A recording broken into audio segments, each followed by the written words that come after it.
इन बातों से नहीं बचता वो अपने लक्ष्य से भ्रष्ट हो जाता है। इसलिए बहुत काम की बात है। राधे राधे। तो पूज्य प्रेमानंद महाराज जी हमारे इस प्रवचन वीडियो में बता रहे हैं कि अगर कोई साधक सच में इसी जन्म में भगवान की प्राप्ति करना चाहता है तो केवल भजन करना ही पर्याप्त नहीं है, उसे अपने जीवन में कुछ ऐसी सावधानियां भी रखनी होंगी तो जो उसकी साधना को सुरक्षित रखे। आइए महाराज जी के बताए मुख्य बिंदुओं को सरल भाषा में समझते हैं। तो अगर आप हमारे चैनल पर नए हैं तो प्लीज चैनल सब्सक्राइब कर लीजिएगा और पूरा वीडियो अंत तक जरूर देखिएगा। पहला है, किसी भी सभा समिति संगोष्ठी में शामिल ना होना जहां एक दूसरे की कटाक्ष हो रही हो, जहां एक दूसरे की निंदा की जा रही हो, जहां ये सब नहीं, इसमें नहीं फंसना, साधक को नहीं फंसना। भगवत प्राप्ति करने वाले साधक को सबसे पहले बचना है। आज आना वहां सभा है, आज वहां समिति है, वहां ऐसा संगोष्ठी है, इस विषय की चर्चा है, नहीं। सत्संग, एकांत सेवन, भगवत सेवा, सत्संग, इष्ट मिले और मन मिले, मिले भजन रस रीति, तहां निसंग कोहे मिलिए, तासों की जे प्रीति, कभी नहीं गए। कई तरह की हानियां हो जाती है, साधक बहिर्मुख हो जाता है। इसलिए साधक को कभी सभा में, समिति में, ऐसी जगह नहीं जाना चाहिए। मना कर रहे हैं। सभा समितियों में शामिल होना मानो अपनी साधना को नष्ट करना है। जो लक्ष्य प्राप्ति के लिए चलना चाहता है, सभा समिति संगोष्ठी, ये नहीं। एकांत सेवन, सत्संग सुना, अपरिचित जीवन, किसी से कोई परिचय नहीं। अखबार पढ़ना, समाचार देखना, ये उनके लिए सही है जो समाज सेवी हैं, जो समाज में विविध पदों में हैं, लेकिन जो भगवत प्राप्ति करना चाहता है उस साधक के लिए ठीक नहीं।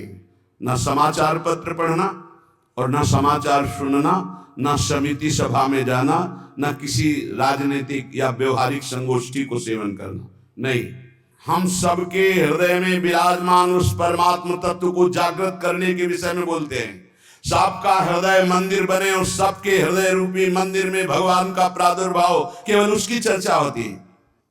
जिस प्रभाव से अनंत जन्मों से हम भटक रहे हैं, उस माया की मलिनता का नाश करके सच्चिदानंद प्रभु में स्थित होने की चर्चा होती है। बहुत चर्चाएं हो रही हैं, कम से कम एक चर्चा तो पकड़ो जिससे तुम्हारे हृदय मंदिर के पट खुले और तुम्हें साक्षात्कार हो जाए भगवान का। जब तक हृदय मंदिर में भगवान प्रकाशित नहीं होंगे तब तक कुछ काम बनने वाला नहीं। तो सत्संग हृदय मंदिर के पट खोलता है, सत्संग ज्ञान चक्षु खोलता है, प्रेम नेत्र खोलता है।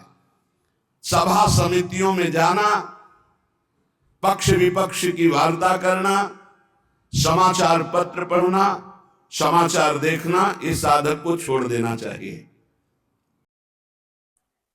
व्यर्थ की बातों से दूरी पर महाराज जी कहते हैं कि साधक को निंदा, विवाद, राजनीति, समाचार और व्यर्थ की चर्चाओं में अपना समय नहीं गंवाना चाहिए। जितना मन संसार की बातों में लगेगा उतना ही भगवान के चिंतन से दूर होता जाएगा। इसलिए सत्संग, नाम जप और एकांत का अभ्यास ही साधना को आगे बढ़ाना है। दूसरा, कोई भी मनुष्य तुम्हारे जीवन में विशेष अधिकार प्राप्त न कर पावे। कोई भी पूरी सृष्टि में विशेष अधिकार, अरे वो अपने हैं, तो फिर श्यामा श्याम तुम्हारे कैसे रहे? श्यामा श्याम तो तभी अपने माने जाएंगे जब कोई और अपना ना हो।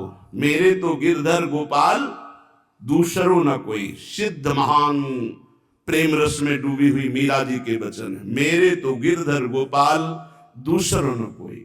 गोस्वामी तुलसीदास जी, एक भरोसो, एक बल, एक आस विश्वास, एक राम घनश्याम हित चातक तुलसीदास। किसी भी मनुष्य से विशेषता पूर्वक आपका संबंध ना होने पावे, स्थान विशेष में आसक्ति ना होने पावे, वस्तु विशेष में स्वाद ना आने पावे। भगवत प्राप्ति करना है तो दूसरी बात, सावधानी पूर्वक, कोई हमारा विशेष नहीं, कोई खास नहीं, कोई वस्तु व्यक्ति स्थान कोई विशेष हमारे नहीं। जहां राखो तहां रहो, मान सुख रास है। जहां मेरे स्वामी जैसे रख रहे हैं वैसे रह रहा हूं, मेरा नहीं, मेरे स्वामी कहे जब चाहे तब हटा दे, जब चाहे तब रख ले, उनकी बात है। वस्तु जैसा चाहा वैसा भेज दिया, वैसा हम उसका सेवन कर रहे हैं। हमारे लिए कोई खास वस्तु नहीं, मेरे स्वामी ने भेजा इसलिए बात है। तीसरी, मठ या आश्रम की स्थापना करके उसके विषय में चिंतन करना और धन आदि की चाह करना, ये साधक भगवत प्राप्ति से भ्रष्ट होने की वृत्ति है। ये सिद्धों का कार्य है, साधकों का नहीं। मठ आदि की स्थापना करना ये सिद्धों का कार्य, आचार्यों का कार्य है। आश्रम आदि की निर्माण वृत्ति करके फिर उसके संचालन के विषय में चिंतन करना, फिर रुपया पैसा इकट्ठा करना, और जब मर गए तो बाद में जो चार शिष्य हैं आपस में झगड़ा करना, मुकदमाबाजी शुरू होना। बचो इससे। जैसे बने बनाए मंदिर हैं, बने बनाए जगह हैं, हमको वास मिल रहा है, वास कर रहे हैं, हटा दिए जाएंगे, फिर फुटपाथ में बैठ जाएंगे, पर हमारा कोई चिंतन चुरा ले, ऐसा नहीं। हम ऐसा कुछ नहीं करेंगे जिससे हमारा चिंतन बंटवारा हो जाए। मेरे प्रभु हैं, वो थे, वो रहेंगे। उनके एक निमिष मात्र से अनंत ब्रह्मांडों का सृजन हो जाता है। वो जहां रखेंगे जैसे रखेंगे, जहां राखो तहां रहो, मान सुख रास है। उपासक किसको बैठा ले? स्थान विशेष में आसक्ति नहीं, व्यक्ति विशेष में आसक्ति नहीं, वस्तु विशेष में आसक्ति नहीं। हमारे लिए ना कोई वस्तु विशेष है, ना स्थान विशेष है, ना व्यक्ति विशेष है। मठ और आश्रम आदि की स्थापना करके उसके चिंतन में डूबना, अपने मन को मानो दुर्गति का मार्ग चयन कर लेना। थोड़ा सा कड़वा लगेगा ये बात। हम कह रहे हैं सिद्धों का कार्य, साधकों का नहीं। साधकों को नहीं फंसना चाहिए। अगर साधक फंसेगा तो नष्ट हो जाएगा, पक्का, इसमें कोई संशय नहीं। किसी से भी आसक्ति ना रखें। इस पर महाराज जी बताते हैं कि भगवान के अलावा किसी व्यक्ति, वस्तु या स्थान में विशेष मोह नहीं होना चाहिए। जब मन किसी और में बंध जाता है तो भगवान के लिए जगह कम होती जाती है। सच्चा साधक हर परिस्थिति को भगवान की इच्छा मानकर स्वीकार करता है। अगर साधक ये सिद्धों का खेल है, जो स्वात्मानंद में मगन है, वो पूरा साम्राज्य चला सकते हैं। लेकिन जो साधक है अगर इस प्रपंच में फंसा तो मारा जाएगा। जब तक भगवत साक्षात्कार न हो तब तक होश में मठ और आश्रम आदि की स्थापना करके उसके चलाने की चिंता करना, ये सब बिल्कुल परमार्थ से भ्रष्ट कर देने की बात है। चौथा, साधन में आलस्य, प्रमाद अपनी दिनचर्या में कभी नहीं होना चाहिए। गुरु प्रसाद से अभी तक, अब आगे भगवान जाने, अगर 102 बुखार भी है और हमारा नियम है 12:30 बजे 1 बजे जगना, तो जगना है, जगना। पैदल आते थे, अब ठीक उसी समय राउंड लगा के अपनी दिनचर्या है। अपनी दिनचर्या में 1 मिनट का फर्क नहीं। अब तो आराम से सो सकते हैं, नहीं, आराम कहां? जब तक शरीर में श्वास है आराम नहीं। इसको ऐसे रगड़ा जाता जैसे कंजूस मालिक नौकर से, ऐसे इस शरीर का प्रयोग किया जाता है। एक एक श्वास बचा बचा के भगवान के चरणों में, और खूब मेहनत करा। इससे ये किस काम में आएगा? खा खा के अगर वजन बढ़ा रहे हो तो लकड़ी का वजन बढ़ेगा, फूंक दिया जाएगा शरीर, और किस काम में आएगा? न उठने में सुविधा, न दिनचर्या में सुविधा। जब शरीर बढ़ जाता है ना, अरे थोड़ा कम खाओ, खूब इसको व्यायाम प्राणायाम और अपनी दिनचर्या मेहनत करो, खूब नाम जप करो, भजन करो, इसके लिए मिला है। बोले साधन में आलस्य नहीं होना चाहिए, अपनी दिनचर्या में प्रमाद नहीं होना चाहिए। किसी भी साधक, दिनचर्या में प्रमाद का मतलब है अपने जीवन को नष्ट करना। अनुशासन और इंद्रिय संयम पर महाराज जी बार बार बताते हैं कि नियमित दिनचर्या, समय पर भजन, सात्विक भोजन और मोबाइल जैसी चीजों का संयमित उपयोग बहुत आवश्यक है। छोटी छोटी लापरवाहियां भी साधक में बड़ी बाधा बन सकती हैं। इसलिए अनुशासन ही साधक की सबसे बड़ी शक्ति है। ये नींद अच्छा है या राधा राधा रटना अच्छा है? हम कहते थोड़ा सो लो। नींद में केवल सुख जो मिलता है वो 5-6 घंटे संसार का चिंतन छूट गया इस बात का है। तो तुम बैठे बैठे जागृत में यदि ऐसा अभ्यास बना लो, उसे समाधि कहते हैं। न जागृत है, न स्वप्न है, न सुषुप्ति है, भगवदाकार वृत्ति है। इसी के लिए तो हमारा मानव जीवन हुआ है। साधक अपनी साधना में प्रमाद न करे। कभी 3 बजे, कभी 4 बजे, कभी 5:30 बजे, कभी 2 बजे, ऐसी दिनचर्या ने एक राइट दिनचर्या, 2, 4, 5 मिनट की बात अलग, पूरे जीवन आजीवन एक दिनचर्या चलनी चाहिए साधक की। फिर कर लेंगे प्रमाद, दीर्घसूत्रता, ये नहीं होना चाहिए।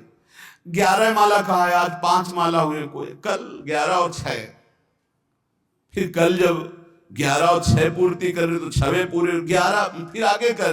धीरे धीरे नियम ही खत्म हो गया, खत्म। हम कभी इस बात से राजी न हो कि हमारा मन भजन के लिए आगे टालता है। जब हम दीक्षा देते हैं तो इतना जरूर कहते हैं कि 11 माला गुरु मंत्र के अधिक जपो तुम्हारे सौभाग्य का विषय पर। हमारा नियम 11 कम से कम प्रारंभिक स्थिति में, 12 पद कम से कम चतुरासी जी के पूरी पाठ कर जाओ, तुम्हारे अहो भाग्य, धन्य भाग। रो रो कर जब नाम पुकारते तब कृपा होती है। पता नहीं कौन सी परिस्थिति ऐसा आ जाए कि लाद कर तुम्हें धाम से बाहर फेंक दिया जाए। हाँ, कोई रोग हो सकता है, कोई घटना घट सकती है, इसलिए सावधान। प्रमाद स्थिति नहीं, दीर्घसूत्रता नहीं, अपने दिनचर्या में कोई फर्क नहीं पड़ना चाहिए। जिसकी दिनचर्या ठीक नहीं है, पूज्य सदगुरुदेव भगवान के वचन, साधु की पहचान उसकी दिनचर्या से होती है। जिसकी दिनचर्या राइट टाइम फिक्स चलती है, साधुता ठीक चल रही है। अगर दिनचर्या में व्यवधान, तो तुम्हारे जीवन में व्यवधान है, हटा दो, अपनी दिनचर्या में आओ। दिनचर्या ठीक होनी चाहिए। अंत में हमें महाराज जी यही समझाते हैं कि भक्ति, भगवत प्राप्ति का मार्ग कठिन नहीं है, लेकिन उसमें निरंतर सावधानी, वैराग्य और गुरु के बताए नियमों का पालन जरूर आवश्यक है। यदि हम इन बातों को अपने जीवन में उतार लें तो हमारी साधना भी सही दिशा में आगे बढ़ सकती है। तो अगर आपको हमारा ये वीडियो अच्छा लगा हो तो प्लीज आप वीडियो को लाइक शेयर जरूर करें, चैनल को सब्सक्राइब करें और कमेंट में राधे राधे या अपना सुझाव लिख दें। तब तक के लिए राधे राधे। मिलते हैं हमारी नेक्स्ट वीडियो में। बोलिए श्री राधा वल्लभ लाल की जय।